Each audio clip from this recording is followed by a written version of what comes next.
श्री राधा चरण प्रदान हृदय अति सुदृढ़ उपासी कुंज केलि दंपति जहाँ की करत खवास। कल का भाव यहाँ से विश्राम हुआ कि जब श्री नाभादास जी महाराज गए अपने गुरुदेव श्री अग्राचार्य जी महाराज के पास, और अग्राचार्य जी महाराज के पास जाकर कहते कि प्रभु आपने तो कहा था कि जिस देवता का, जिस संत का, जिस रसिक का, जिस वैष्णव का, जिस भक्त का मैं ध्यान करूंगा वो हृदय के अंदर बैठ के उस रस को, उस उपासना के विधि को, अपने मन के भाव को मेरे जीवन के अंदर प्रकट कर देगा और मैं उसे लिपिबद्ध कर दूंगा। पर गुरुदेव, जब मैं महाप्रभु श्री हरिवंशचंद्र जी महाराज को अपने हृदय के अंदर भाव से उनको बुलाता हूं, किंतु वो नहीं आते। इस बात पर अग्राचार्य जी महाराज ने बड़ी प्यारी बात कही। श्री अग्राचार्य जी महाराज श्री नाभादास जी महाराज को कहते, नाभादास मैंने भक्त की बात कही थी, पर वो भक्त नहीं है, वो श्री जी की निज सहचरी है, वो श्री जी का ही स्वरूप है, वो श्री जी ही है। और वहां कहीं पे भी जाने को स्वतंत्र नहीं है। और अगर मैं ये कहूं भक्त कभी स्वतंत्र नहीं होता, तो इसमें कोई अतिशयोक्ति नहीं होगी। आप कहोगे कि भक्त तो स्वतंत्र होता है, कि यहां तक कि वो संसार की किसी लोक लाज मर्यादा को नहीं मानता, वो तो स्वतंत्र है। हाँ, उस संसार की दृष्टि से देखा जाए तो भक्त स्वतंत्र होता है, किंतु भक्त अगर भगवत दृष्टि से देखा जाए तो कभी स्वतंत्र नहीं होता। भक्त सदा अपने आप को भगवान की डोर से बांध कर रखता है। भक्त सदा अपने प्रत्येक कार्य में प्रभु के अनुगत होकर ही चलना चाहता है। प्रभु भक्त कभी भगवान से परे होकर, भगवान से पार चलकर नहीं चलना चाहता। ये भक्त का पहला गुण है। भक्त क्या करता है? अपने इष्ट के सदा अधीनता को स्वीकार करता है। यही महाप्रभु की उपासना का मूल तत्व है, मूल सिद्धांत है। सहचरी कौन है? जो प्रत्येक कार्य अपने प्रिया प्रियतम के सुख के लिए करती है और जो सदा प्रिया और प्रियतम के अनुगत होकर रहती है। उसका प्रत्येक कार्य, उसका चलना, उसका फिरना, उसका बोलना, उसका कहना, उसका रहना, उसका खाना, यहां तक कि उसका खाना भी। सहचरी खाती भी क्या है? सहचरी कोई अन्न नहीं खाती, सहचरी कोई दाल रोटी फुल्का नहीं खाती, कोई चावल नहीं खाती। तो सहचरी क्या खाती है? बोले सहचरी प्रसाद पाती है।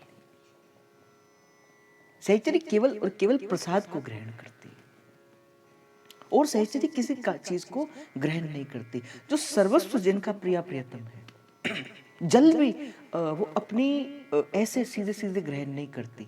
दुर्दास जी महाराज कहते, भूलहूं जल ना पीजिए, बिन लीजे निज नाम। सहचरी तो जल को पीने के लिए भी स्वतंत्र नहीं है। जल को पीने के लिए भी उससे पहले श्री जी का नाम लेना पड़ता है। ये बात महाप्रभु, जैसे मैंने कल भी आपको कहा था ना, कि भाई महाप्रभु अपने जीवन के आचरण के अंदर करके दिखाते। भक्त भक्ति को अपने आचरण के अंदर ढाल के दिखाता है। और सबसे बड़ी बात है भाई, आपको और मुझे क्या कहा जाता है? आपको और मुझे हित उपासक कहा जाता है। बड़े ध्यान से इस बात को सुनो। इस वैष्णव जनों के अंदर, इन आचार्य जनों के अंदर, आप जिस परिपाटी से दीक्षित है ना, आपको जैसे अगर कोई आर्मी के अंदर होगा उसे आर्मी वाला कहा जाता है, कोई एयरफोर्स के अंदर होगा उसे एयरफोर्स वाला कहा जाता है। उसके समूह से उसकी पहचान की जाती है। आप किस समूह से हो? आप महाप्रभु के समूह से हो, और आपको जो हित की छाप दी है ना, वो श्री जी ने दी हुई है। इसलिए आपको हित उपासक कहा जाता है। हित छाप दिए हित लाडली। इसीलिए अ, अगर आपको हित उपासक कहा जाता है तो आपका तो मेरा परम दायित्व बनता है, परम कर्तव्य बनता है कि आपका और मेरा आचरण कैसा होना चाहिए, आपकी और मेरी इस भक्ति का स्वरूप कैसा होना चाहिए, आपकी और मेरे जीवन के जीने का ढंग कैसा होना चाहिए। आपका एक ऐसा जीवन हो, आपके जीवन से ऐसे हित की श्वास आए, आप जिसके पास से निकलो उसे भी प्रेम से सराबोर कर दो, आपके पास आकर आपके संग बैठकर किसी का मन प्रियाजू का नाम लेने का करे, फिर कह सकते हो हाँ मेरे जीवन के अंदर मैंने अपने हित को धारण किया है। भाई कहने सुनने से क्या है, कहने सुनने से क्या होता है, आचरण करोति इति आचार्य। मैंने आपको बड़ी बार निवेदन भी किया इस बात का, लगा लिया मैंने तिलक, डाल ली मैंने धोती कुर्ता, पहन ली गले में कंठी, तो क्या मैं हित उपासक बन गया ना। मेरे पास जाने से क्या किसी के मन में प्रियाजू के प्रति कैंकर्य की आशा प्रकट होती है क्या, क्या मेरे पास जाने से किसी के मन में श्री प्रियाजू के प्रति दासत्व की आशा प्रकट होती है क्या, क्या किसी का मन मेरे पास आने से राधा वल्लभ श्री हरिवंश कहने का करता है कि नहीं करता है। हाँ अगर करता है तब आप कह सकते हो कि हाँ मेरे जीवन के अंदर मैंने इस हित के धर्म को धारण किया। क्योंकि भाई प्रत्येक जीवन के प्रत्येक व्यक्ति के अपने एक परमाणु होते हैं, उन परमाणु के द्वारा वो व्यक्ति पहचाना जाता है और जाना जाता है। कोई व्यक्ति है उसके पास बैठ के मन शांत हो जाता है, कोई व्यक्ति है जिसके पास बैठ के मन आपकी कोई जानकारी भी ना हो, जानते भी ना हो, किंतु मन थोड़ा सा व्यथित हो जाता है। क्यों? क्योंकि उसके परमाणु ने आपके मन को केंद्रित कर दिया। तो गुरुदेव तो कहते बोले आप केवल देखे तो नहीं जाते, आप देखे नहीं जाते, आप तो पहचाने भी जाते। एक बात को निवेदन करते हुए मैं आगे चलूंगा कि आप हित उपासक हो, आप हरिवंशी उपासक हो, आप प्यारी जो के इस प्रेममयी इस नवनिवृत्त निकुंज की सहचरियां हो, तो आपके जीवन का आचरण कैसा होना चाहिए, आपका संबंध सबके साथ प्रेम का संबंध होना चाहिए। प्रेम का संबंध अर्थात आपका संबंध सबके प्रति हित के भाव से होना चाहिए। तभी तो महाप्रभु ने कहा सबसो हित। पर महाप्रभु एक बड़ी प्यारी बात यहाँ पे कहते हैं अगली पंक्ति के अंदर ही, देखो जब मैं किसी का हित करूं, मानो मैं आपका हित करता हूं और उसके प्रति उत्तर में अगर मुझे आपके तरफ से कुछ चाहिए तो वो हित नहीं हुआ। मैं आपको एक आसान सी उदाहरण देकर कहता हूं, मानो मैं यहां पर आके श्री जी के यश का गान कर रहा हूं, मूल में मेरा जो भाव है वो क्या है, श्री जी के यश का गान करना, आपके हृदय के अंदर श्री जी की वो प्रेमा भक्ति का बीज डाल देना, यही मेरे जीवन का मुख्य उद्देश्य है। पर अगर मैं इसके प्रति उत्तर में मैं ये चाहूं कि आप मुझे ये कहो, आप मुझे वैसा कहो, आप मुझे आदर दो और मतलब कि आप मुझे बड़ा कहो, ऐसा कहो, अगर मेरे मन में किसी भी बात की ये लालसा होगी कि आपसे मुझे अपना यश कहलवाना है, अपने यश की अभिवृद्धि करनी है, ना कि मुझे श्री जी के यश की अभिवृद्धि करनी है, तो मैं सबसो हित तो कर रहा हूं किंतु तो निष्काम मति से नहीं कर रहा। और कल जैसे मैंने आपको कहा था ना कि कल अंतिम शब्दों में मैंने एक बात कही थी, भाई मुझे बड़ी प्यारी लगी, कल मुझे किसी ने इस बात को कहा और मैंने अपने जीवन के सूत्र के रूप में इस पंक्ति को बांध लिया। बोले जो खुद सेवक है ना, जो खुद सेवक है उसे सेवक बनाने का कोई अधिकार नहीं होता, नहीं है उसे अधिकार कोई भी सेवक बनाने का। और भाई आप और हम तो श्री जी के सेवक हैं, आप और हम श्री जी के सहचरी हैं, तो हमें क्या किसी को सेवक बनाने का अधिकार। हम तो अपने गुरु के शिष्य बन जाएं, हम तो केवल और केवल हित के उपासक बन जाएं, यही हमारे जीवन की सर्वसिद्धि है। मेरे महाप्रभु ने जो मार्ग दिखाया है, जब मैंने उस मार्ग पर हमने चलना सीख लिया सबके हित के भाव से।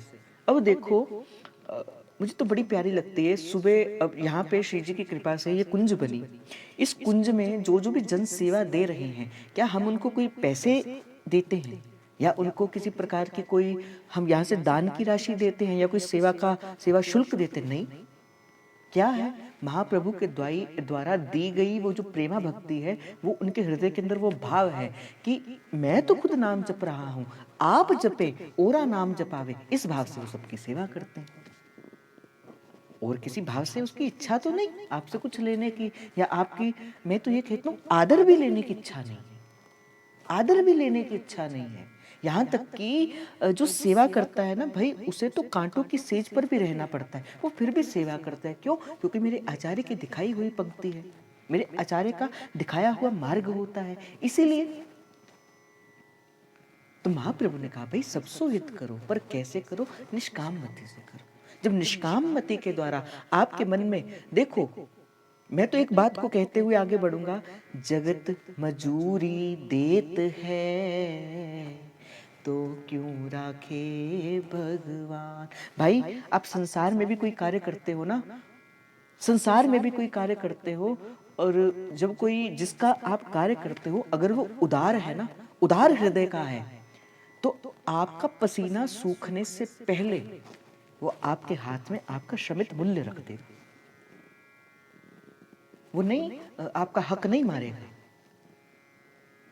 और आप किसके सेवा कर रहे हो? जो अकल कोटि ब्रह्मांड नायक, जो नवनिभृत निकुंज विलासी श्री राधा वल्लभ लाल।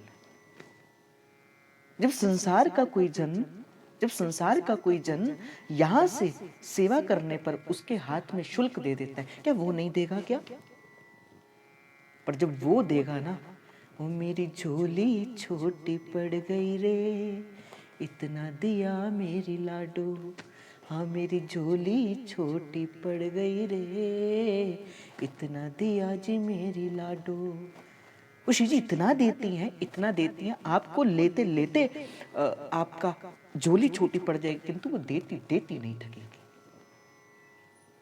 जब आप में से कोई जन वृंदावन जाते हैं, अब श्री जी की कृपा से वृंदावन जाते हैं, और आप अपने जीवन का अनुभव बताते हैं कि भाई हम पहले भी जाते थे वृंदावन, पर जो सुख, जो अनुभूति जो हमें अब मिलती है, जो श्री जी का प्रेम हमें अब मिलता है, वो कभी पहले नहीं मिलता था। फिर मुझे पता लगता है कि आपने केवल सेवा नहीं करी, श्री जी ने उस सेवा को स्वीकार भी किया, और श्री जी अपने हाथ खोल कर तुम्हें बुलाती है, और हम कहते हैं मेरी झोली छोटी पड़ गई रे, इतना दिया मेरी लाडो, हाँ मेरी झोली छोटी पड़ गई रे, इतना दिया मेरी श्यामा। और मैं तो कहता हूँ ना कि सेवा करते रहो, निष्काम मति से करते रहो। द्वार दनी के पड़े रहो, द्वार पड़े रहो। बोले कभी तो उसके कान में खसक पड़ेगी, कभी तो उसके कान में भनक पड़ेगी, कभी तो लाडली पूछेगी जी कौन पड़ो दरबार।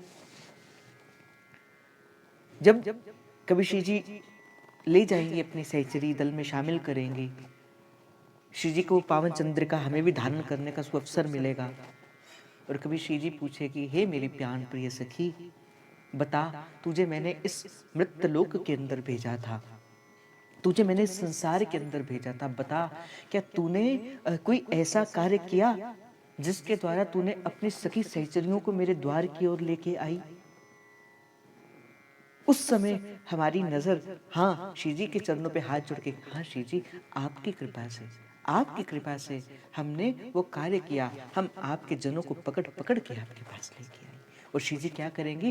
प्रेम से भरकर कहेगी। श्री जी कहती है जो मेरे नाम का यश, श्री जी कहती है जो मेरे नाम का यश समस्त संसार के अंदर प्रकट करता है, जो सबके हृदय में भक्ति का भाव प्रकट करता है, ऐसा जन मुझे अतिशय प्रिय है, उसे मैं अपने हृदय का आलिंगन देती।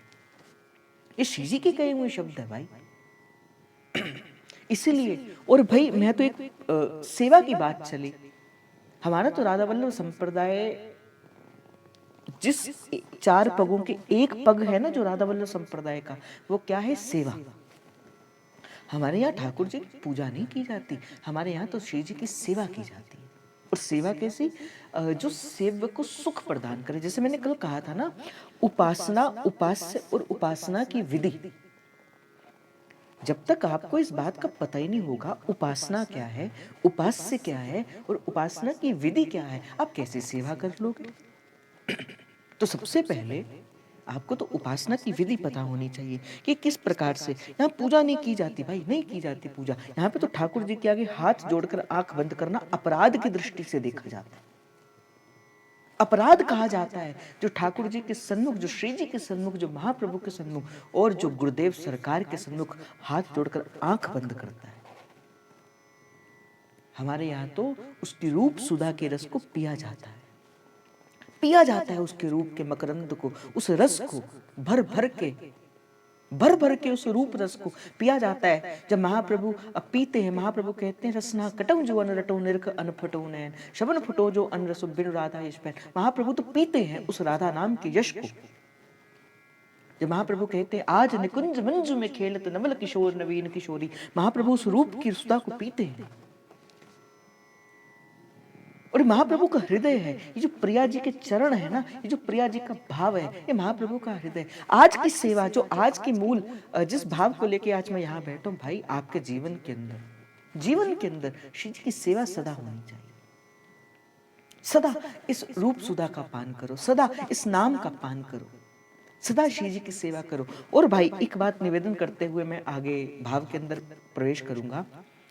आपके घर के जो श्री ठाकुर जी हैं, जो ठाकुर जी आपके घर पे सेवा के अंदर विराजमान है, उनमें, उन ठाकुर जी में और राधा वल्लभ लाल जी में कभी कोई भेद नहीं मानना, कभी कोई भेद नहीं मानना।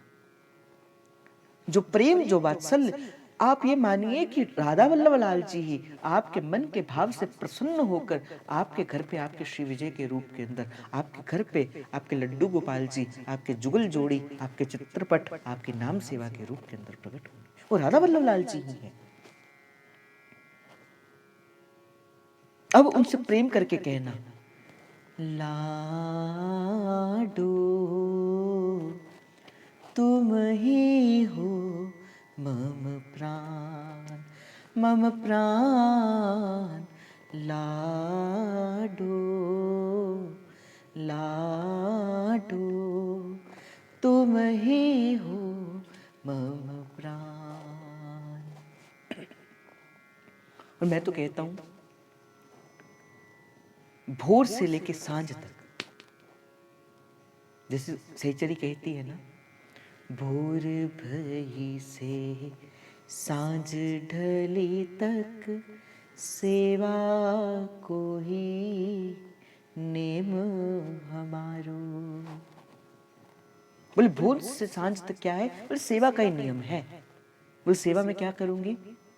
स्नान कराऊं, वस्त्र उड़ाऊं, भोग लगाऊं, वो लागत प्यारो। बोले कभी स्नान कराऊंगी, कभी वस्त्र उड़ाऊंगी, कभी भोग पवाऊंगी, और कब ते निहारत आपकी ओर, कब आप हमारी ओर निहारो। राधे कृष्ण हमारे धाम को जाने वृंदावन धाम पधारो। राधे कृष्ण हमारे धाम को जाने वृंदावन धाम पधारो। हम नित्य प्रति संध्या के अंदर कहते ना, ऐसी करो नव लाल रंगीले जो चित्तना और कहीं ललचाई। जो सुख दुख लगे रहे देह सो मिट जाई, अरु लोक बढ़ाई। संगत साधु वृंदावन गानन, तुब गुण माजन माज बिहाई। छवि कंद चरण तुम्हारे लगे, अब चाहूं यही ध्रुव को ध्रुवताई। ऐसी करो नव लाल रंगीले जो चित्त न और कहूं ललचाई। भाई मेरा चित्त किसी और में ना लगे। हे नाना स्वामिनी जी, मैं नहीं चाहता अब संसार के अंदर भटकना। मैं तो केवल आपके चरणों के किंकर की इच्छा लेकर ही इस संसार के अंदर आई हूँ। बस इस इच्छा को लेकर ही आपके परम धाम को मुझे जाना है। नहीं चाहिए मुझे संसार से कुछ भी।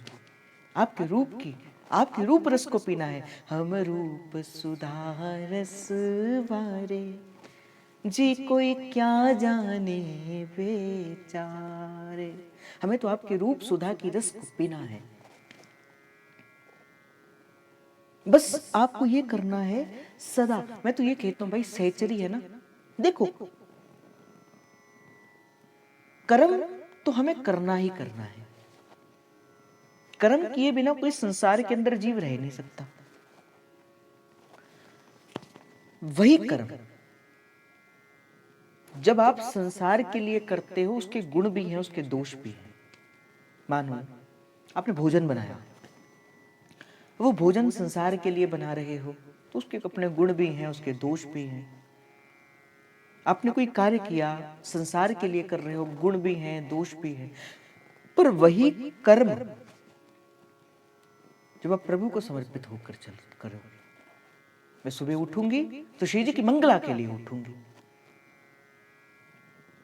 मैं स्नान करूंगी तो श्री जी की सेवा में जाने की स्नान करूंगी, मैं ठाकुर जी की भोजन प्रसादी बनाऊंगी तो श्री जी की भोग के लिए भोजन प्रसादी। मतलब अपनी प्रत्येक क्रिया को प्रभु को समर्पित करते चलो, प्रत्येक क्रिया को प्रभु का समर्पण। ये खास करके मैं माताओं बहनों के लिए कहना चाहता हूँ, जो आप घर के कार्य करते हो ना, अपने प्रत्येक कार्य को भाई प्रभु की सेवा को मानकर चलो, फिर वो घर का किया हुआ कार्य भी आपके जीवन में श्री जी की सेवा ही रहेगा, श्री जी की सेवा हो जाएगी। जो पुरुष हैं, शरीर से जो पुरुष, वो जब बाहर धन की याचना से जब बाहर जाए, उसे भी ये सोचे ये धन जो मैं कमा रहा हूँ, जो सेवा दे रहा हूँ, मेरी सेवा से सबके प्रति उसका स्वभाव बढ़े, सबके प्रति सद्भाव बढ़े। और जो धन आ रहे हैं, उस धन की गति जो है वो किसी साधु संत सेवा के भाव में लगे, वो किसी भी प्रकार से लगे, वो आपको रुचे। देखो धन की भी अपनी गति होती है।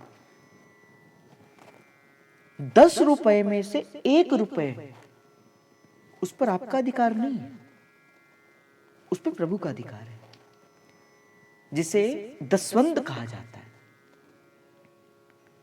10 रुपए में 1 रुपए पर आपका अधिकार नहीं है। अगर आप वो 1 रुपए जो जिसपे प्रभु का अधिकार था आप लेते हो तो आप चोर हो, आप प्रभु के चोर हो।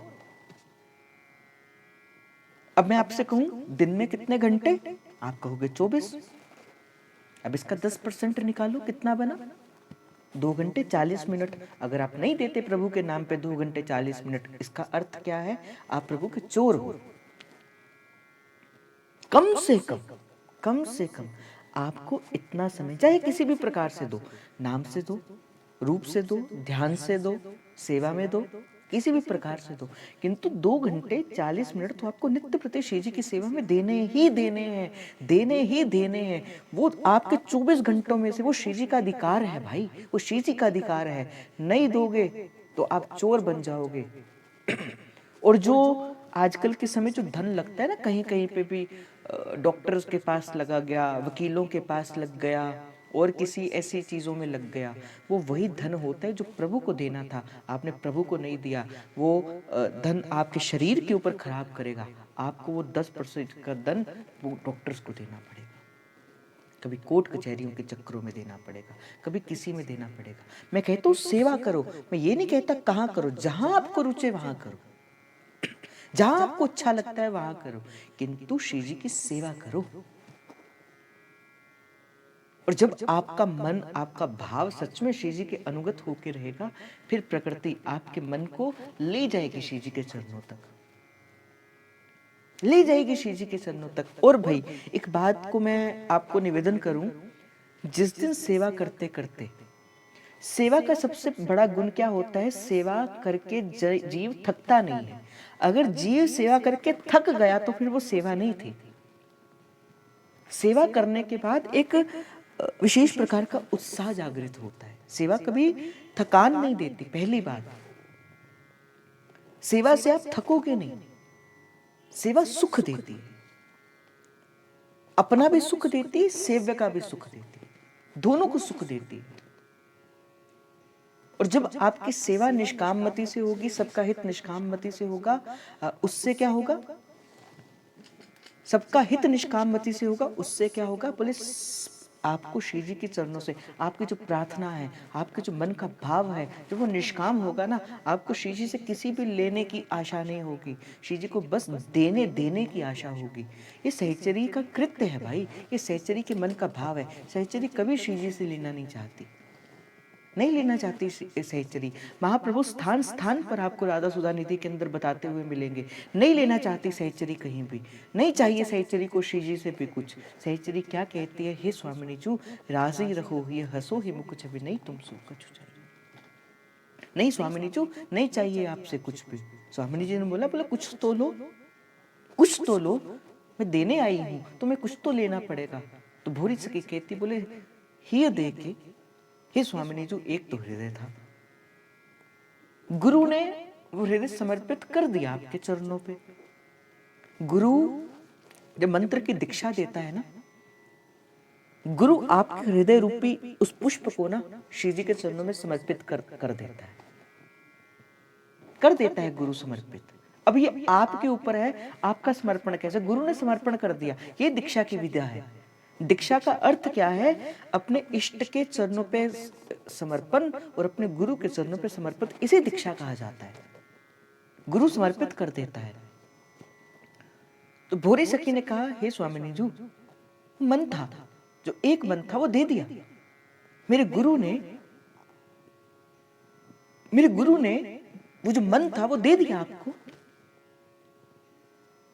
जी दे के जी के सुख दुख की इच्छा किस विध कहिए। बोले क्या मन का संकल्प, क्या मन का विकल्प, क्या मन का सुख, क्या मन का दुख।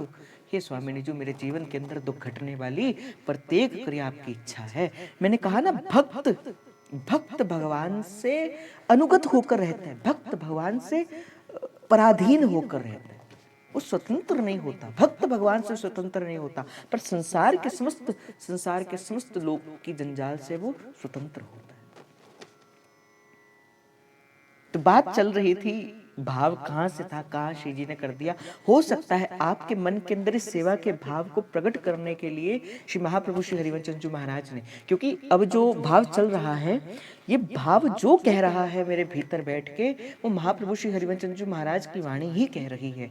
हो सकता है आपको सेवा का संग देने के लिए, हो सकता है आपको सेवा का प्रसाद देने के लिए महाप्रभु ने आपकी झोली पे सेवा का प्रसाद डाला। हो सकता है सेवा देने के लिए महाप्रभु ने आपको यह भाव दिया है। सेवा करो, सेवा करो। साधु की सेवा, संत की सेवा, इष्ट की सेवा, वृंदावन की सेवा, प्रभु की सेवा, गौ माता की सेवा, सहचरी की सेवा, लताओं की सेवा, यमुना जी की सेवा, मंदिर की सेवा, प्रिया जी की सेवा, लाल जी की सेवा। तभी तो गुरबाणी कहती है, मैं जहां जहां जाऊं तुम्हारी सेवा, तुम सो ठाकुर और न देवा। साची प्रीत जो तुम सो जोड़ी, तुम सो जोड़ सबन सो तोड़ी। और भाई आप सेवा करते नहीं हो, आपसे सेवा कोई करवाता है। अगर आप श्री जी ने सेवा के माध्यम से आपको अपनी सेवा के लिए चुना है ना, इसका अर्थ क्या है, आप श्री जी के नजर के अंदर हो, आप श्री जी के चित्त के अंदर हो, तभी श्री जी ने आपको सेवा का अधिकार दिया। अपितृ संसार देखो, घूम रहे हैं लोग, चल रहे हैं, किसी चीज ने सेवा दी, आपको सेवा का अधिकार दिया है श्री जी ने। अर्थ श्री जी ने आपको अपनाया है। मानो मेरे घर पे कोई आकर कहे कि मुझे ये काम करना है, मैं ऐसे ही तो किसी को नहीं दूंगा, हाँ, पर जिसे मैं अपना मानूंगा उससे मैं तो हक से भी कह देता हूँ, भाई तुम ये काम करो, तुम वो काम करो, तुम ये काम करो। अर्थात मैंने उसे हक से कह दिया। क्यों? क्योंकि मैंने उसे अपना लिया। अब हम श्री जी की सेवा में लगे हैं, अर्थात विश्वास रखो, मुझे श्री जी ने अपना लिया, मुझे श्री जी ने अपना बना लिया। जिस दिन ये भाव आपके हृदय के अंदर आएगा ना, उस दिन क्या होगा, सेवा तो होगी, सेवा तो होगी, किंतु सेवा का सुख भी मिलेगा। फिर सुख मिलेगा, फिर अंदर से मन तृप्त होगा, बड़ी अच्छी नींद आएगी रात को, बड़ी प्यारी नींद आएगी। पर जो सेवा है ना, सेवा सेवा ईमानदारी से की जाए फिर ही वो सेवा है। जैसे मेरे घर पे कोई है, कोई मेरा अपना ही जन होगा, मान के चलो मैंने उसे कोई सेवा सौंपी, अगर वो सेवा कुशलता से करेगा तो वो मेरी प्रसन्नता का कारण बनेगा, पर अगर वो सेवा उस प्रकार से नहीं करेगा वो मेरे दंड का भोग भी बनेगा, वो मेरे दंड का अधिकारी भी है। क्यों? क्योंकि जो सेवा उसे सौंपी गई। अब दंड क्या होता है, भक्त का दंड क्या है? श्री जी कुछ कहती थोड़ी है, ना ना ना ना, श्री जी का स्वभाव ही नहीं है कुछ कहना। फिर दंड क्या है? श्री जी उससे सेवा ले लेंगी, नहीं देंगी श्री जी उसे सेवा, सब देंगी, सब देंगे श्री जी उसे, पर श्री जी अपनी सेवा नहीं देगी, अपने चरणों का कैंकर नहीं देगी, अपने चरणों का सहचरी नहीं देंगी। सब देती हैं श्री जी, मांगो संसार से, देती हैं श्री जी। पर जब श्री जी सबसे प्रसन्न हो जाती फिर क्या देती? श्री जी अपने चरणों की कैंकर, अपने चरणों का वो प्रेम रस जो है वो देती। तो बात चल रही थी, श्री अग्रचार्य महाराज जी ने कहा कि नावादास वो तो श्री जी की सहचरी है, वो तो सदा श्री जी की सेवा के अंदर रहती है, तुम बुलाने की बात कहते हो, उन्हें तो भोजन पाने का भी समय नहीं लगता, वो तो इतनी सेवा के अंदर व्यस्त रहती है, उन्हें तो प्रसाद पाने का समय भी नहीं मिलता। ऐसी श्री जी अपनी सेवा के अंदर हमारी हित सजनीचू को रखती है, ऐसे नहीं आएंगी। बोले कैसे आएंगी? बोले पहले प्रियाजू को बुलाओ, बुलाओ श्री जी को, स्मरण करो श्री जी का। और अग्राचार्य जी महाराज ने कहा, बोले हम भी संग संग करेंगे, संग संग करेंगे। गए एक स्थान के अंदर जहां श्री जी का चित्रपट विराजमान था, और उस समय प्रेम से भरकर अग्राचार्य महाराज जी ने और श्री नावादास जी महाराज ने कहा, श्री राधा श्री राधा श्री राधा श्री राधा श्री राधा श्री राधा श्री राधा श्री राधा श्री राधे शरणं मम श्री राधे शरणं मम श्री राधे शरणं मम श्री राधे शरणं। मन ही मन प्रियाजू को पुकारो। इसी पंक्ति से ही श्री जी आई थी नावादास जी के हृदय के अंदर। सब मन से मन बोलो, श्री राधे शरणं मम श्री राधे शरणं मम श्री राधे शरणं मम श्री राधे शरणं मम श्रीवल्लभ चरणं मम श्रीवल्लभ शरणं मम श्रीवल्लभ शरणं मम श्रीवल्लभ शरणं मम श्रीराधे चरणं मम श्रीराधे शरणं मम श्रीराधे शरणं मम श्रीराधे शरणं मम श्रीवल्लभ शरणं मम श्रीवल्लभ शरणं मम श्रीवल्लभ शरणं मम श्रीवल्लभ शरणं मम श्रीराधे शरणं मम श्रीराधे शरणं मम श्रीराधे शरणं मम श्रीराधे शरणं मम श्रीवल्लभ शरणं मम श्रीवल्लभ शरणं मम श्रीवल्लभ शरणं मम श्री वल्लभ शरणम। जैसे इस प्रकार का गान श्री नावादास जी महाराज ने और अग्राचार्य जी महाराज ने किया, उसी समय हृदय के अंदर दुमदुमी बजाते हुए कौन आए? महाप्रभु श्री हरिवंशचंद्र जी महाराज की जय। हृदय के अंदर उसी समय ही जय जय घोष करते हुए, राधा वल्लभ लाल जी का जय घोष करते हुए श्री नावादास जी के हृदय के अंदर कौन आ गए? महाप्रभु श्री हरिवंशचंद्र जी महाराज आ गए। और जैसे ही महाप्रभु श्री हरिवंशचंद्र जी महाराज राधा वल्लभ लाल जी के हृदय के अंदर आए, जो पहली पंक्ति नावादास जी महाराज आंख खोलकर कहते, वो क्या कहते हैं? श्री राधा चरण प्रधान, हृदय अति सुदृढ़ उपासी। क्या प्यारी बात यहाँ पे श्री नावादास जी महाराज महाप्रभु के बारे में कहते। बोले महाप्रभु कौन है? इनके इस राधा वल्लभ संप्रदाय का जो मूल है वो क्या है? बोले श्री जी के चरणों का कैंकर्य है, श्री जी के चरण ही है। और समस्त संसार के अंदर कौन है ऐसा जो श्री जी के चरणों का सुख दे सकते? बोले केवल एक ही है, महाप्रभु श्री हरिवंशचंद्र जी महाराज जी।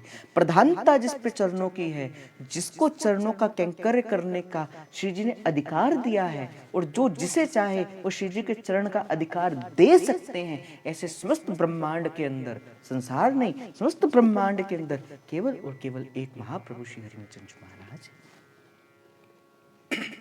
श्री राधा चरण प्रधान, बोले चरणों के प्रधान है। पर कैसे महाप्रभु ने श्री जी के चरणों को अकट्ट प्रेम धारण किया है? अगली पंक्ति के अंदर कहते हैं, हृदय अति सुदृढ़ उपाय। बोले सुदृढ़ता के साथ, सुदृढ़ता के साथ। सुदृढ़ता अर्थात किसी भी अवस्था में, किसी भी समय महाप्रभु के चरणों में, महाप्रभु के हृदय में श्री जी के चरणों की वो जो छवा है, जो छटा है, कभी धूल दूसरित नहीं हुई किसी भी स्थिति के अंदर। ऐसा अकट्ट महाप्रभु ने श्री जी के गोरे चरणारविंदों को भजा है, ऐसा अकट्ट प्रेम महाप्रभु श्री हरिवंशचंद्र जी महाराज ने गोरे चरणारविंद को किया है। इन्हीं गोरे चरणारविंद के प्रकाश के अंदर ही जो महाप्रभु के हृदय के अंदर जो श्री जी के वो पदनख के अग्रभाग की जो राधा सुधा निधि किसकी छाओं के अंदर है, किसकी मणि छटा के राधा सुधा निधि लिखी गई, वो श्री जी के चरणों का, वो जो श्री जी के जो चरणों के जो पदनख का अग्रभाग है ना, उसमें से निकली हुई वो मणि की ज्योति किरणें है ना, बोले उसी के प्रकाश में ही राधा सुधा निधि लिखी गई, उसी के प्रकाश में ही वो राधा सुधा निधि का भाव प्रकट हुआ है। और जब महाप्रभु ने अकट्ट भाव से भजा महाप्रभु ने अकट्ट भाव से श्री जी के उस चरणों के कैंकर्य को, फिर प्रकट हुआ, फिर पता लगा राधा रानी के चरण, ठकुरानी के चरण, राधा रानी के चरण, ठकुरानी के चरण, रे मन भूल मत जइयो राधा रानी के चरण। और भाई जिसने महाप्रभु ने जिसको प्रसाद दिया ना, जिसको प्रसाद दिया, उसने भी अनन्य भाव से श्री जी के चरणों को ही भजाए। तभी तो व्यास जी कहते हैं, चरणन की रज पाऊं किशोरी, चरणन की रज पाऊं किशोरी, बैठी रहूं कुंजन के कोने, बैठी रहूं कुंजन के कोने, श्याम राधिका मैं गाऊं री किशोरी, श्याम राधिका गाऊं री किशोरी, प्यारी प्यारी चरणन की रज पाऊं किशोरी, चरणन की रज पाऊं किशोरी। तभी तो कहते हैं श्री प्यारी झुके चरणन पे बलिहारी, मेरी श्यामा झुके चरणन पे बलिहारी। तो नावादास जी महाराज ने कहा, बोले राधा चरण प्रधान हृदय अति सुदृढ़ उपास, बोले सुदृढ़ता के साथ जिन्होंने अपने अकट्ट भाव से श्री जी के गोरे चरणारविंद को धारण किया है, और बोले जिनकी कृपा से, जिनकी कृपा से, जिनकी कृपा पंगु बन देख, बोले जिनकी कृपा से, इन गोरे चरणों की ही कृपा से कुंज केली दंपति तहाँ की करत खवासी। महाप्रभु के हृदय की खवासी कौन करता है? बोले प्रिया प्रियतम ही करते हैं महाप्रभु के। जैसे हनुमान जी ने जब चीरा था ना अपना सीना, क्या निकला बीच में से? बोले प्रभु श्री राम निकले।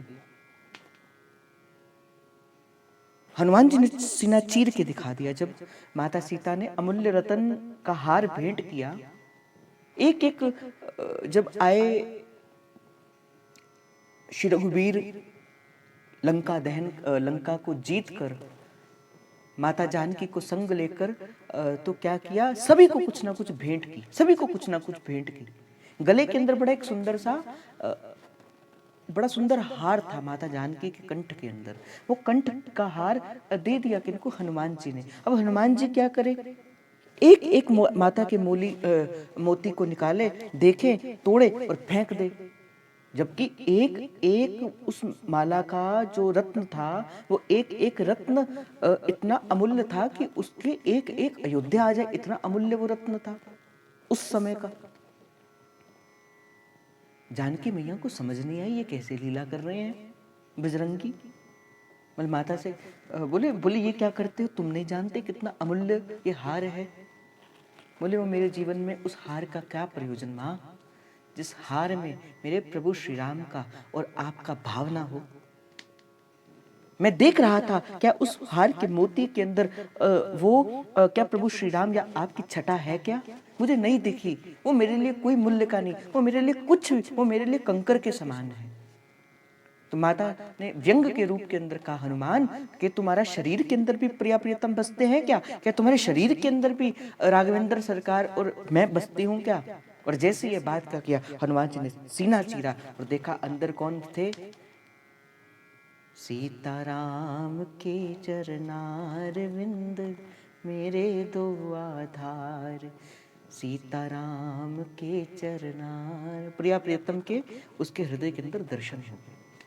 अर्थात राजा राघवेंद्र सरकार जी के और हमारे माता जानकी जी के दर्शन समस्त संसार ने देखे, हनुमान जी के हृदय के अंदर थे।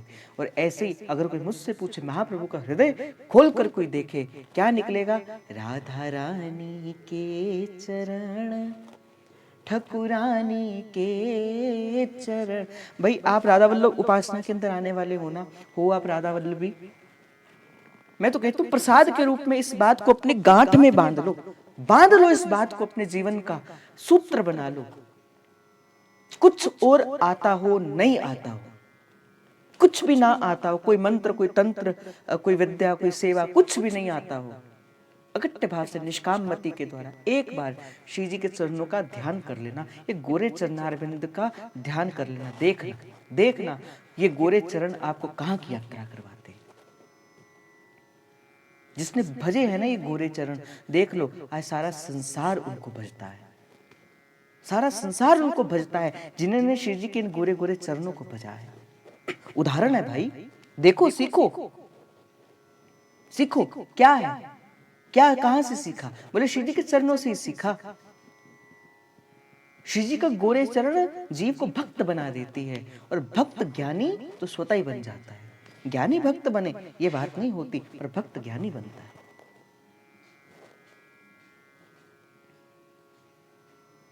जब आप प्यारी जी के चरणों के ना, क्योंकि उमा रमा ब्रह्माणी, ये जितनी भी है ना, ये सारी श्री जी की चटुकारिता करती हैं। उमा रमा ब्रह्माणी, काली, चंडी, जितनी भी हैं ये श्री जी के वहां पे महल की भुआरी करती हैं। श्री जी के महल की सेवा में लगी रहती हैं।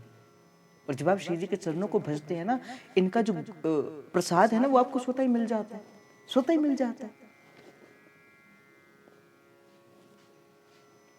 ज्ञान, सरस्वती माता का बोले जितना ज्ञान है वो जीव को स्वतः ही आ जाता है।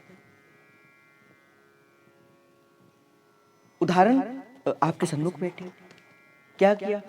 मैं कोई पढ़ा नहीं, मैं कोई कुछ नहीं किया, मैंने कोई वाणी नहीं पढ़ी, पर यहाँ से जब बैठते हैं श्री जी का नाम लेकर, श्री जी के गोरे चरणों का आश्रय लेके उनके सानिध्य के अंदर बैठते हैं, श्री जी बुलवा देती है। वो किसी किताब, किसी पोथी में तो नहीं लिखा, मुझे तो जय जय की वो बात याद आती है कि भक्त भगवान को प्रकट करता है। मैं तो श्री जी से कहता हूँ, मैंने कहा श्री जी मैं तो भक्त भी नहीं, अपनी ओर देखूं, मैं तो भक्त भी नहीं, पर क्या श्री जी आप मेरे अंदर से बुलवा देती हो, इतने महीनों से बुलवा रही हो, कहाँ से आया? बोले ये श्री जी के गोरे चरणारविंद का ही बल है, और किसी का बल नहीं, अपने गुरु का संकल्प, गुरु का प्रेम और श्री जी के चरणों का बल, बस और कुछ भी नहीं। हमारी माई श्यामा जुको राज, श्यामा जुको राज, ठसक से रहा करो। हम किसके? हम श्री जी के। जिस दिन ये ठसक हो जाएगी ना आपके हृदय के अंदर, जिस दिन ये भाव आ जाएगा, मैं किसका? मैं श्री जी का, आहा क्या आनंद की अनुभूति होगी, आनंद की अनुभूति होगी।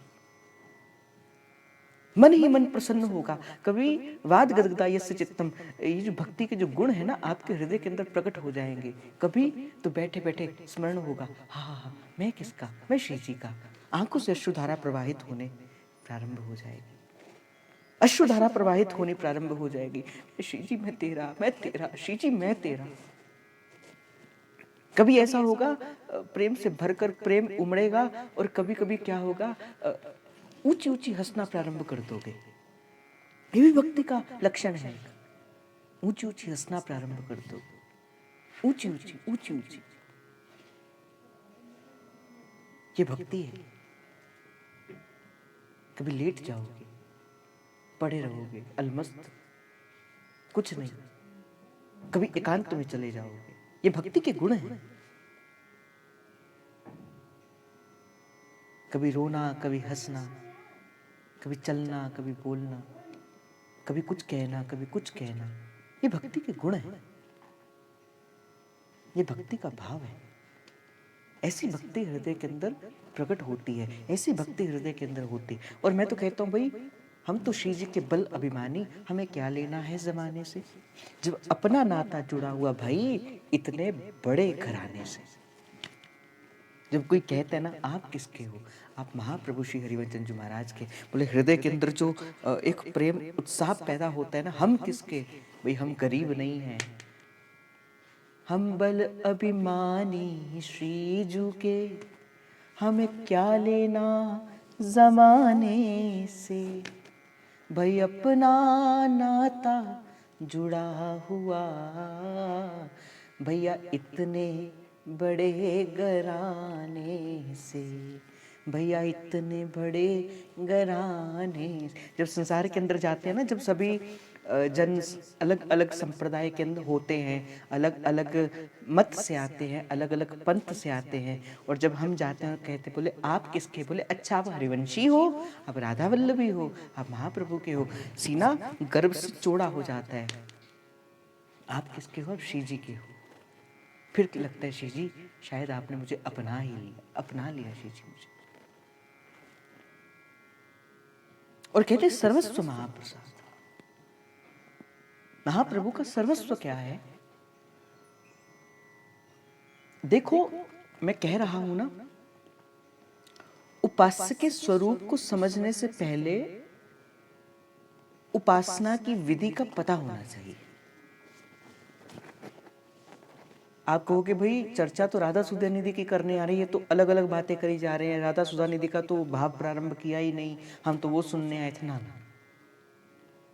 वो सुनना है तो मैं आपको 10 श्लोक एक दिन में पूरे कर दूं, पर मैंने आपको पहले दिन कहा था अगर मेरे पास श्री जी की कृपा से आओगे, मुझे ये मत कहना कि किसी भाव को जल्दी जल्दी में करना। मेरा मन, मेरी श्री जी की कृपा से जो गहराई तक जाऊंगा, मेरा मन श्री जी की कृपा से जो भाव प्रसाद का देना चाहेगा उसी भाव से होगा। तो महाप्रभु की परिपाटी के अंदर सर्वस्व क्या है? महाप्रसाद है, महाप्रसाद।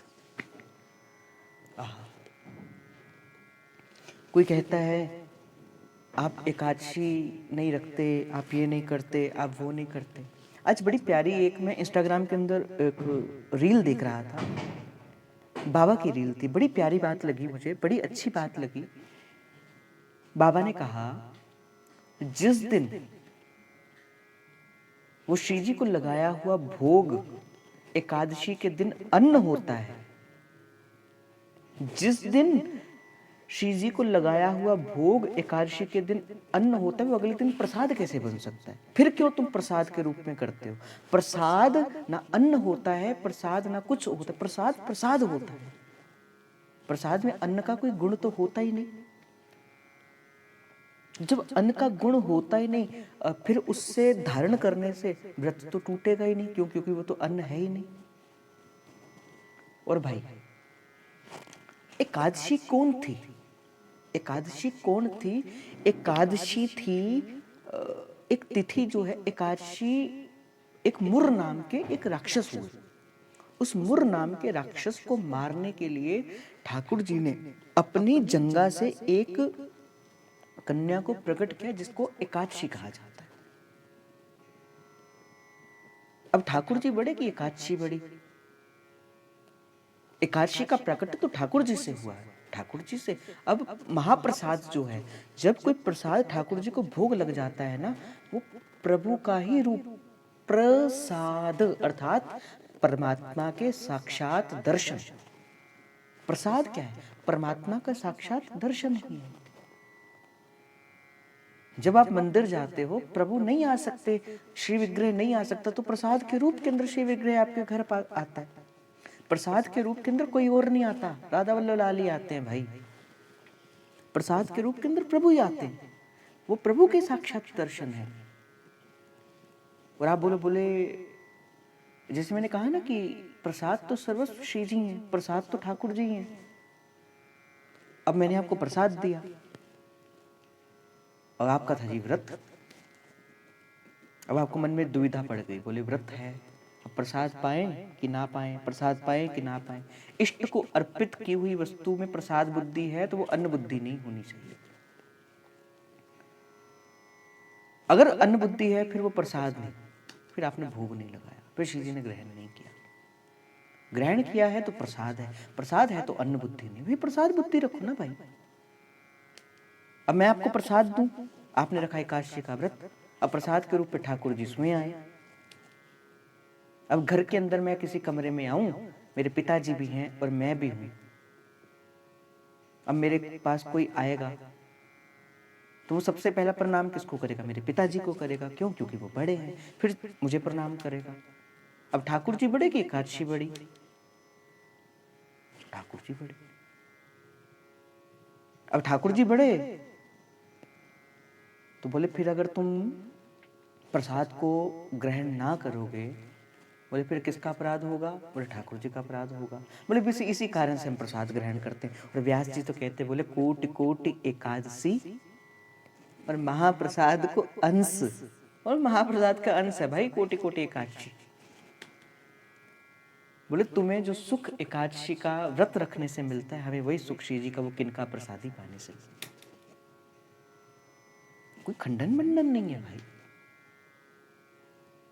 वेद उपनिषदों के अंदर एकादशी की बड़ी महिमा लिखी है, श्रीमद् भागवत जी के अंदर भी एकादशी की महिमा लिखी है, राजा अम्बरीश जी की कथा के अंदर आता है। एकादशी की बड़ी महिमा है, ऐसी कोई बात नहीं है, रखना चाहिए, वैष्णवों का परम धन है एकादशी का व्रत। पर भाई महाप्रभु की कृपा से जब से ये जान लिया, बोले हम तो वैष्णवों के अंतर्गत आते ही नहीं, हम तो आते ही नहीं वैष्णवों के अंतर्गत। बोले ठाकुर जी बोले तुम वैष्णव नहीं हो। बोले कौन हो? बोले तुम तो सहचरियां हो। बोले तुम पर नहीं चलता मेरे लोक का, तुम पर नहीं चलता मेरा लोक का शासन। बोले तुम पर किसका शासन चलता? बोले तुम पर तो उसका शासन चलता है जिसका शासन मुझ पर, मेरे ऊपर चलता है। बोले किसका? बोले श्री जी का। बोले तुम पर नहीं चलता किसी का अनुशासन। बोले तुम्हें क्या लेना, तुम तो वेद को पकड़कर पीट दोगे, तुम तो वेद को पकड़कर कुछ भी कर दोगे। बोले क्यों? हम श्रीजू के हैं बल अभिमानी, हमें क्या लेना है जमाने से, अजी अपना नाता जुड़ा हुआ भैया इतने बड़े घराने से। एक बड़ी प्यारी बात कहते हैं, बोले बोले हरिवंश गोसाई भजन की रीति सुकृत कोई जानी है। बोले क्यों? बोले राधा को प्रधान माने, बोले पाचे कृष्ण देव। बोले कृष्ण भी पीछे सहचरियों की चटुकारिता करते हुए चलते। महाप्रभु राधा सुधा निधि के अंदर कहते हैं, यत् किंकरीषु बहुशा खलु काकवाणी नित्यम परस्य पुरुषस्य शिखंड मूले। बोले महाप्रभु कहते हैं राधा सुधा निधि जी के अंदर ही ये जो ठाकुर जी है ना, ये जो सहचरियों के चरणों के अंदर लुंठित हो जाते हैं। यत् किंकरीषु बहुशा खलु काकवाणी, सहचरियों से कहते भाई, बोले मेरी अर्जी लगा दो, श्री जी तक लगा दो लगा दो। बोले तुम ही हो जो लगा सकती हो। प्रथम कृपा सखियन की मनाऊं, तब यारस को किनका। बोले ठाकुर जी भी नहीं जा सकते जब तक कष्ट सखिया नहीं ना कहेंगी। जैसे आया ना, बन गए नंद लाल बनवारी, वो लीला गुदवाई लो प्यारी। बोले छोड़ दिया सब कुछ त्याग। बोले क्यों? बोले कहीं ललिता विशाखा चंपक चित्रा को पता लग गया कि मैं नंद का लाल हूं, बोले श्री जी तक नहीं लेके जाएंगी, नहीं जाने देंगी मुझे श्री जी तक। इसलिए उनकी चटुकारिता करना, उनके चरणों का वंदन ही ठीक है। तो व्यास जी कहते हैं, कोटि कोटि एकादशी और महाप्रसाद को अंश। बोले महाप्रसाद का अंश है, पर व्यास ही है प्रतीति है। बोले पर इस बात की प्रतीति किसके हृदय के अंदर होगी? कौन इस बात को जान पाएगा? बोले जिनके गुरु हरिवंश, रे मन हरिवंश भज, हाँ मन हरिवंश भज। ऐसा नहीं काश्य की महिमा है, पर हमारे में तो श्री जी के प्रसाद की महिमा है। यही श्री नाभादास जी महाराज कहते बोले सर्वस्व महाप्रसाद। एक बार श्री गोवर्धन नाथ जी विराजमान थे गोवर्धन के भीतर। ये जो श्रीनाथ जी के दर्शन अभी आप नाथ द्वारा के अंदर करते हैं, पहले श्रीनाथ जी गोवर्धन के अंदर ही विराजमान थे। एक बार की बात है, श्रीनाथ जी ने श्री वल्लभाचार्य महाप्रभु जी से कहा, जय जय कल हम कुछ ऐसी लीला करेंगे, आप 56 भोग का मनोरथ करना। क्योंकि 56 भोग की परिपाटी कहाँ प्रारंभ हुई थी? श्रीनाथ जी से ही प्रारंभ हुई थी। 56 भोग और किसी को नहीं लगता था, क्योंकि वही गोवर्धनधारी है। तो 7 दिन तक उन्होंने भोजन नहीं किया था, इसी भाव से 56 भोग रखा जाता है। तो वल्लभाचार्य महाप्रभु जी से श्रीनाथ जी महाराज ने कहा, जय जय कल हम कुछ ऐसी लीला करेंगे, तुम 56 भोग का भोग हमें पवाना। तो कुछ ऐसी लीला होगी जिस लीला के बाद तुम महाप्रभु श्री हरिवंश चंद्र महाराज को बुलाकर लेके आना। किसने कहा? श्रीनाथ जी महाराज ने। वैसा ही हुआ। अब ठाकुर जी को 56 भोग पधराया गया। तो पहले लता मंदिर हुआ करता था, बड़े बड़े भवन तो हुआ नहीं करते थे। वृंदावन का वास्तविक स्वरूप हुआ करता था, लता भवन सुख शीतल जहाँ, श्री हरिवंश रहत नित तहाँ, तहाँ न वैभव आन। कितना प्यारा वृंदावन का स्वरूप हुआ करता था। आज प्यारो वृंदावन के अनुसार हम उसी स्वरूप को वापस लाने की एक छोटा सा प्रयास भी कर रहे हैं।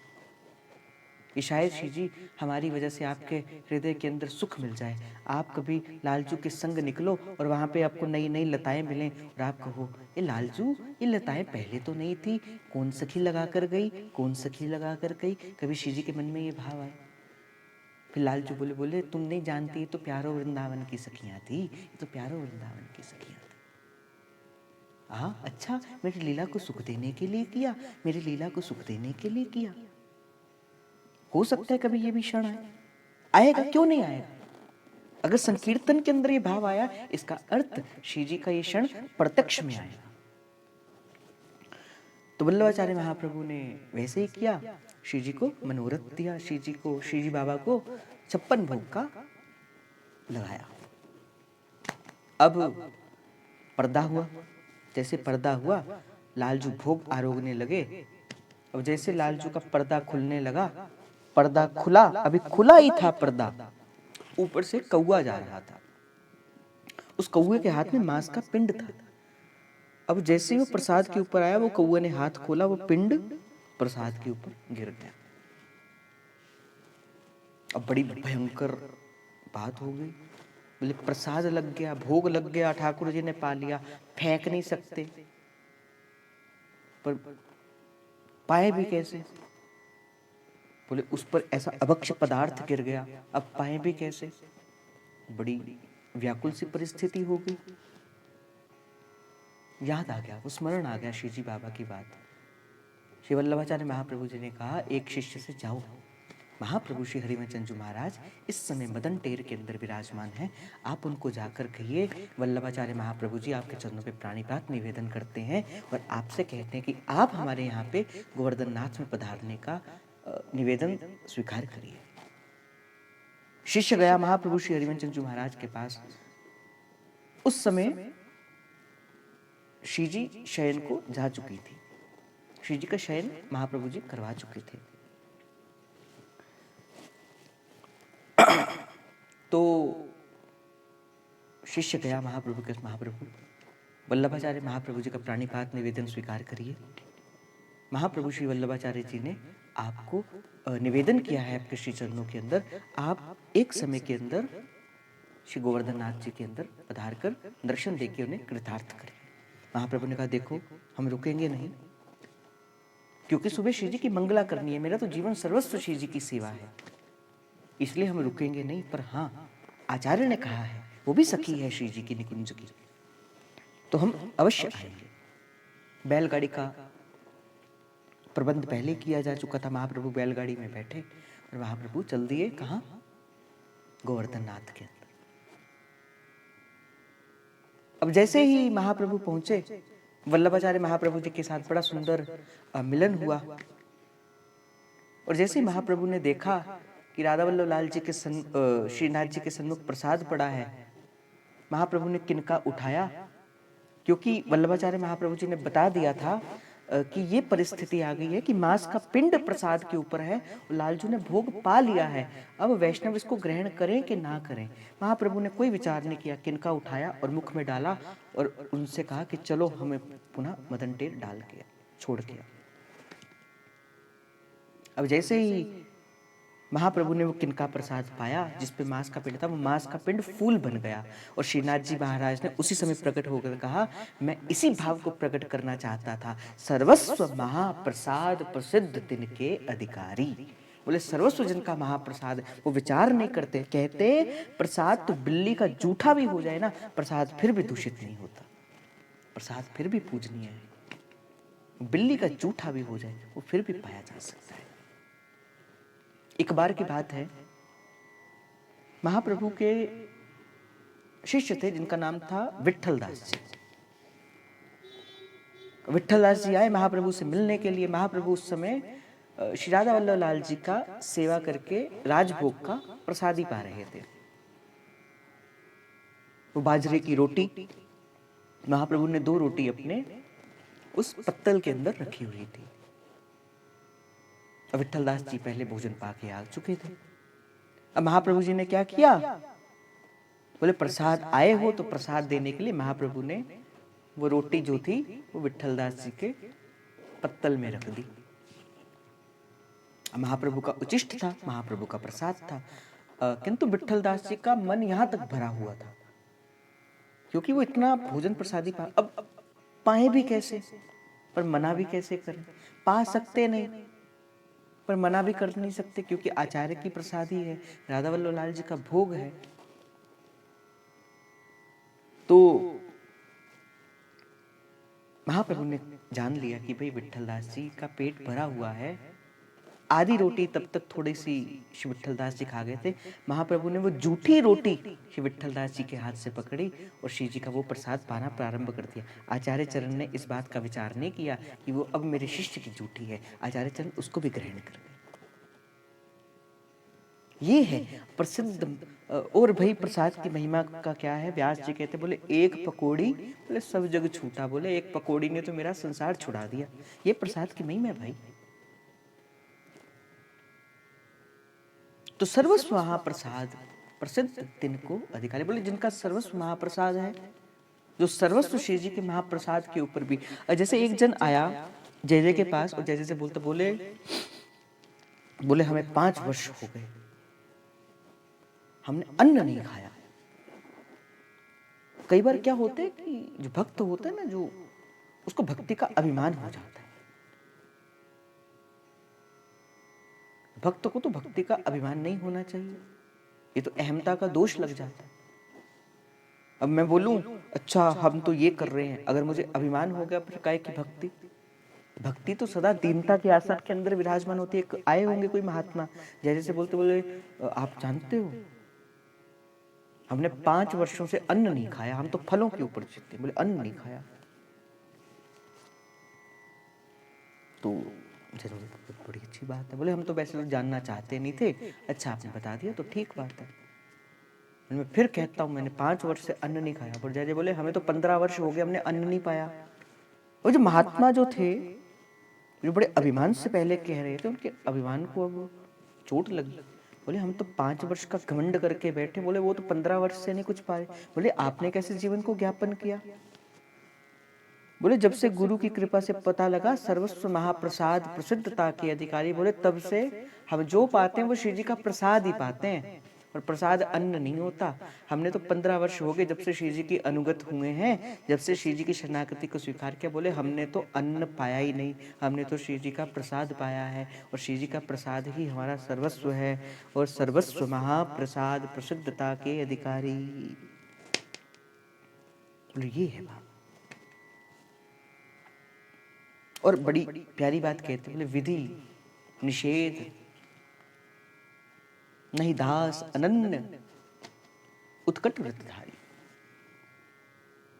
जिसने अनन्य व्रत लिया हुआ है, जिसने अनन्य व्रत महाप्रभु के, जैसे ये पंक्ति बड़ी विस्तारित है। श्री सेवक जो महाराज सेवक वाणी के अंदर कहते हैं, हरिवंश पतिव्रत है जिनके, सुख संपत्ति दंपति जू जिनके। दुर्दास जी महाराज कहते हैं, जो घर नहीं हो अति बुरी, पति नहीं छाड़त नहीं, पर देखते ही पर पुरुष को। अगर पत्नी के अंदर 100 दोष भी हो, खाना नहीं बनाने आता, कर्कश स्वभाव की हो, गाली देती हो, कुछ करती हो, जो घर नहीं हो अति बुरी, बोले पति नहीं छाड़ता है, बोले पति नहीं छोड़ता। पर जैसे वो पर पुरुष को देखता है फिर पति उसको स्वीकार नहीं करता। आपका मूल, जैसे मैंने कहा ना कि राधा वल्लभ संप्रदाय के एक पग है सेवा, एक पग है प्रेम, तो एक पग अनन्यता भी है। अनन्यता, आपका अपने इष्ट के चरणों के प्रति अनन्य भाव होना चाहिए। अनन्य भाव कि ना मैं देखूं और को, अब ना तो है देखन दूं। इस अनन्यता के भाव के ऊपर श्री जी कृपा करें। ये भाव थोड़ा सा विस्तार का है, तो कल इस भाव की हम चर्चा करेंगे। आज समय हमें अनुमति नहीं देता, तो आज का भाव श्री जी के गोरे चरणारविंद पर समर्पित करते हुए बस आपको इसी बात का प्रसाद देती हूँ कि अपने जीवन के अंदर श्री जी के कैंकर्य की आशा, सदा सदा श्री जी के कैंकर्य की आशा, कि स्नान कराऊं, वस्त्र उड़ाऊं, भोग लगाऊं, लागत प्यारो। बस कैंकर्य की आशा करो और श्री जी के चरणों की सदा सेवा में अनुगत रहो। पर सेवा कैसे? सेवा दर्शन का विषय बने, सेवा प्रदर्शन का विषय न बने, सेवा भाव का विषय बने, सेवा अभाव का विषय न बने। सेवा दैन्य होना सिखाए, सेवा उत्श्रृंखल होना ना सिखाए, सेवा प्रेम सिखाए, सेवा द्वेष न सिखाए, सेवा श्री जी के चरणों का कैंकर्य सिखाए, श्री जी का सेवक होना सिखाए, ना कि स्वामी बनना ना सिखाए। जिस दिन ये भाव आपके हृदय के अंदर धारण हो जाएगा, आप सेवा भी करोगे, श्री जी आपकी सेवा को स्वीकार भी करेंगे। आज का भाव श्री जी के चरणों में समर्पित आप सभी के हृदय के अंदर बैठे उस प्रेम प्रभु को, हित प्रभु को। जय जय श्री हरिवंश, जय जय श्री हरिवंश, जय जय श्री हरिवंश। प्रणाम।